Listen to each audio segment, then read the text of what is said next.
in the right spot. Sometimes I would get rebounds as well, and rebound goals. So turns out that these one-touch finishes I can actually do reasonably well, which shocked me. Fredrik Svana is the younger. I played him in another Title Tuesday as well. He's the younger brother of Rasmus. He's still a bit higher rated, but I think Fredrik is pretty talented and he's pretty booked up. So that's why he plays this Bishop C5 line, which is one of the big. So now he plays with Knight C6 on Knight D4. Is this the point? Okay, let me avoid the trade. Usually in that position, black goes A6, sorry, H6 to prevent Bishop G5, but maybe it's not necessary. Does he want Bishop G4 now? F5, Knight F5, F3, Knight F5. Maybe that was actually possible.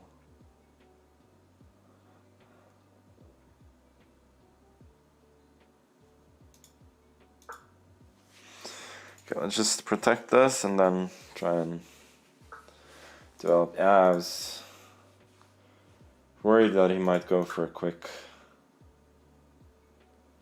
C6 and then D5. Now I kind of have to play this somewhat dull structure.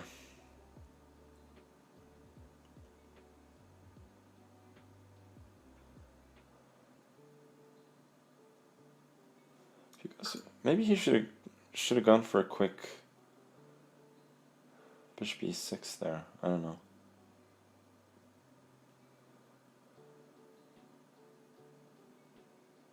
I feel like my knight is not very good on C3, so I want to move it somewhere else. Roll it here and then maybe here. Also now I give better protection to C4, which means that I don't have to take on B5, which I think would be a concession.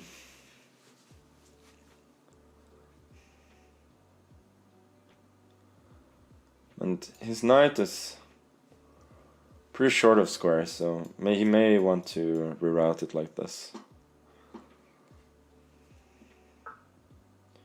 So queen b7. I think I'm quite happy to go bishop a5. I'm not thrilled about exchanging those bishop potentially, but I am gaining some dark squares here if he trades. Maybe he wants c5 now?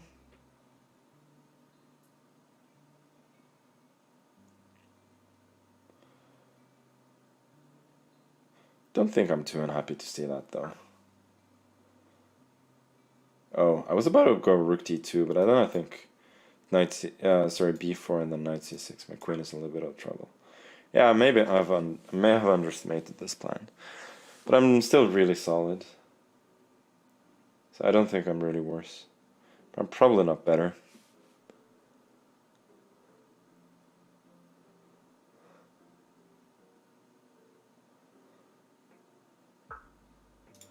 So he locks up the center.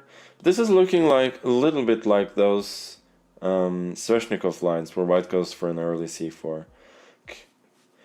The structure would be the same without the pawns in c5 and e3. And now my pawn on e3, while it's obviously doubled, it does do a good job of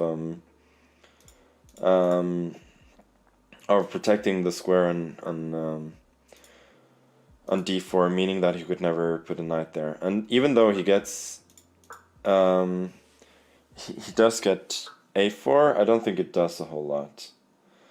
So he allows me to take, which is double-edged. I'm not sure it's good. ef4, but now at least my pawns are semi-mobile, and once again I'm not sure he's really achieving all that much on the queen side here. So he's gonna go rook a2 most probably, and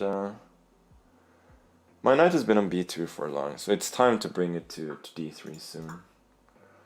So I'll go queen b1 and then knight d3. And next I can probably go knight f2 and then rook d2.